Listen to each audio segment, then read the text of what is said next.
ભારતનું રાષ્ટ્રગીત વંદે માતરમના 150 વર્ષ પૂર્ણ થતા વડોદરા મહાનગર ભાજપ દ્વારા ઉજવણી કરવામાં આવી હતી. સાથે સ્વદેશીના શપથ પણ લેવડાવવામાં આવ્યા. ટ્રેનની બારીમાં ભારત ભૂમિની સૌંદર્યતા નિહાળીને રચાયેલું ગીત એટલે વંદે માતરમ. 150 વર્ષ પૂર્વે બંકિમચંદ્ર ચટ્ટોપાધ્યાયે બંગાળના શિવપુરની કાઠલપરા સુધીની ટ્રેનની સફર દરમિયાન આપણી રાષ્ટ્રીય ગીતની રચના કરી હતી. ગુરુવર રવિન્દ્રનાથ ટાગોરે વંદે માતરમ ગીતને પ્રથમવાર સંગીતબદ્ધ કર્યું હતું. 19મી સદી તેના અંત તરફ સરકી રહી હતી. ભારતને આઝાદી મળવાની હજુ વર્ષોની વાર હતી. ભારત માતાને અંગ્રેજોની ગુલામીની જંજીરોમાંથી મુક્ત કરવા માટે નરબંકાઓ લોહી પાણી એક કરી રહ્યા હતા. એવામાં અંગ્રેજ સરકારના એક ડેપ્યુટી મેજિસ્ટ્રેટ પશ્ચિમ બંગાળમાં હાલના નોહાટી વિસ્તાર એવા શિવપુરથી કાઠલપરા સુધી ટ્રેનમાં મુસાફરી કરી રહ્યા હતા. બારી બહારથી દેખાતા સુંદર દ્રશ્યો નિહાળી ડેપ્યુટી મેજિસ્ટ્રેટે એક કવિતાની રચના કરી. એ કવિતા એટલે વંદે માતરમ. ભારતની સ્વતંત્રતા આંદોલનને પ્રેરણાનું સૂર આપનાર ગીત વંદે માતરમ એ માત્ર એક રાષ્ટ્રગીત નથી, પરંતુ ભારત માતાની આરાધના સમાન એક અદ્વિતીય પ્રાર્થના છે. આ ગીતના કવિ બંકિમચંદ્ર ચટ્ટોપાધ્યાયે પોતાના સાહિત્ય દ્વારા જે રાષ્ટ્રપ્રેમ, આધ્યાત્મિકતા અને સાંસ્કૃતિક ગૌરવનો સંદેશ આપ્યો છે. વંદે માતરમ શબ્દનો અર્થ છે હે માતૃભૂમિ તને નમન. આ ગીતનું પ્રથમ સંગીતબદ્ધ સ્વરૂપ રવિન્દ્રનાથ ટાગોરે તૈયાર કર્યું હતું અને 1896માં ભારતીય રાષ્ટ્રીય કોંગ્રેસના સત્રમાં પહેલીવાર જાહેરમાં ગવાયું હતું.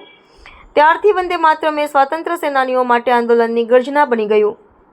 લાલા લજપત રાય, બિપિનચંદ્ર પાલ અને અરવિંદ ઘોષ જેવા ક્રાંતિકારીઓ માટે આ ગીત પ્રેરણાનું સ્ત્રોત બન્યું. 15 ઓગસ્ટ 1947ની મધરાતે જ્યારે સ્વતંત્ર ભારતનો ધ્વજ ફરક્યો ત્યારે જનસમૂહે એકસાથે વંદે માતરમના નાદ સાથે સ્વાતંત્ર્યનો ઉલ્લાસ વ્યક્ત કર્યો હતો. 1950માં ભારત સરકારે આ ગીતને રાષ્ટ્રીય ગીત તરીકે માન્યતા આપી હતી. તેમની કવિતાઓમાં માત્ર વંદે માતરમ જ નહીં, પરંતુ જય ભારતી, ભારત માતા તથા કૃષ્ણ પર આધારિત અનેક ભક્તિ ગીતો પણ સામેલ છે.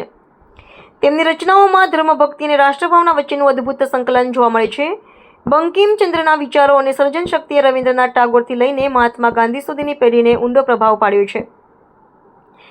આ ગીતને 150 વર્ષ પૂર્ણ થતાં આજે સમગ્ર દેશભરમાં ઉજવણી થઈ રહી છે. ત્યારે વડોદરા મહાનગર ભાજપ અધ્યક્ષ જયપ્રકાશ સોની સ્થાને ભારતનું રાષ્ટ્રગીત વંદે માતરમ સમૂહગાન કરવામાં આવ્યું હતું, જેમાં ભાજપના ધારાસભ્યો, મેયર સહિત ભાજપના કાર્યકરો જોડાયા હતા. સાથે આત્મનિર્ભર ભારત માટે સ્વદેશીના શપથ પણ લેવડાવવામાં આવ્યા હતા. અંગ્રેજો સામેની સૌથી પહેલી લડત એ સ્વદેશી માટેની લડત હતી અને એ લડતને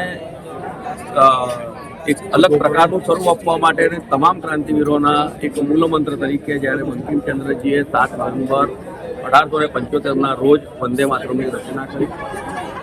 1896માં સૌપ્રથમ વખત ગુરુવર્ય રવિન્દ્રનાથ ટાગોરજીએ એનું જાહેરમાં એનું ગીતનું ગાયન કર્યું. હજારો ક્રાંતિકારીઓ વંદે માતરમના ગીત સાથે ફાંસીના માંચડે ચાલ્યા અને આજે જ્યારે દેશ સ્વતંત્ર થયો છે ત્યારે એના 150મી વર્ષની ઉજવણીના ભાગરૂપે આખા દેશમાં વંદે માતરમના સમૂહગાનનું આયોજન કરવામાં આવ્યું છે. દેશના યશસ્વી વડાપ્રધાન શ્રી નરેન્દ્રભાઈ મોદી દ્વારા નવી દિલ્હી ખાતે અને રાજ્યના માનનીય મુખ્યમંત્રી શ્રી ભૂપેન્દ્ર પટેલ સાહેબ દ્વારા ગાંધીનગર ખાતે આ કાર્યક્રમનું આયોજન કર્યું છે. ગુજરાતભરમાં આ કાર્યક્રમો, સમૂહગાનના કાર્યક્રમો આજથી શરૂ થઈને 14મી તારીખ સુધી એટલે સંવિધાન દિવસ જ્યારે ચાલવાના છે ત્યારે આપના માધ્યમથી તમામ નગરજનોને પણ હું વિનંતી કરું કે આ પ્રકારના કાર્યક્રમોનું આયોજન ભારતીય જનતા પાર્ટી દ્વારા તમામ વોર્ડમાં પણ થયેલું છે અને કોર્પોરેશનના વોર્ડ માટે તમામ ઠેકાણે જ્યારે થવાનું છે ત્યારે આપણા વિસ્તારમાં પણ જ્યાં પણ આ કાર્યક્રમ હોય છે આપણે બધા સાથે જોડાઈએ અને રાષ્ટ્રભક્તિથી પ્રેરિત આ ગીતને આપણે વંદે માતરમ ગાનના 150 વર્ષ પૂર્ણ થયા છે. આદરણીય વડાપ્રધાન નરેન્દ્રભાઈ એમને મન કી બાતમાં ઉલ્લેખ કર્યો હતો.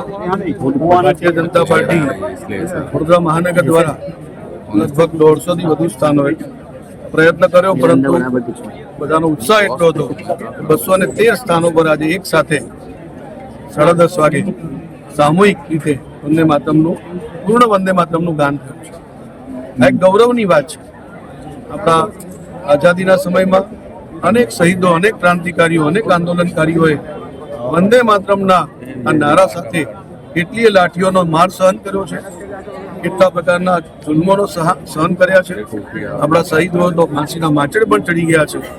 એવું આ રાષ્ટ્રભક્તિ ને પ્રેરણા આપતું આપણને સૌને એવું વંદે માતરમ જે ગાન છે એના આજે 150 વર્ષ પૂર્ણ થયા છે. શ્રીમાન બંકિમચંદ્ર ચટ્ટોપાધ્યાયજીની આનંદ મઠમાં કરેલી આ રચના ખરેખર અદ્ભુત રચના છે. આપણી ભારત માતાનું વર્ણન આ પૂરી વંદે માતરમ ગાનની રચનામાં આવેલું છે. જ્યારે વંદે માતરમ આપણે સમજતા પણ બોલીએ છીએ તો આપણા શરીરમાં જો મને જુસ્સો આવી જાય છે, કારણ કે આપણે સૌ ભારત માતાના સંતાનો છીએ અને આપણે સંતાનો હોવાના કારણે જ્યારે માતૃશક્તિને વંદન કરીએ ત્યારે આપણને આશીર્વાદ મળતા હોય છે અને આપણો જુસ્સો ઓર વધી જતો હોય છે. ભારતને મજબૂત કરવા માટે સૌ નાગરિક ભાઈઓ બહેનો પણ પોતાના જીવનમાં ભારત માતાનો જય જયકાર થાય એના માટેનો પ્રયાસ સતત અને સાતત્યપૂર્ણ કરતા રહેવું જોઈએ. અત્યારે આત્મનિર્ભર ભારત અભિયાન અંતર્ગત આહવાન કરવામાં આવ્યું છે કે આપણા દેશને આર્થિક રીતે મજબૂત કરવા માટે આપણે સૌ સ્વદેશી અપનાવીએ અને સ્વદેશી વસ્તુઓ જે આપણા દેશના લોકોના મહેનતથી બને છે એ વસ્તુઓ અપનાવીને અર્થતંત્રને વધુને વધુ મજબૂત કરીએ.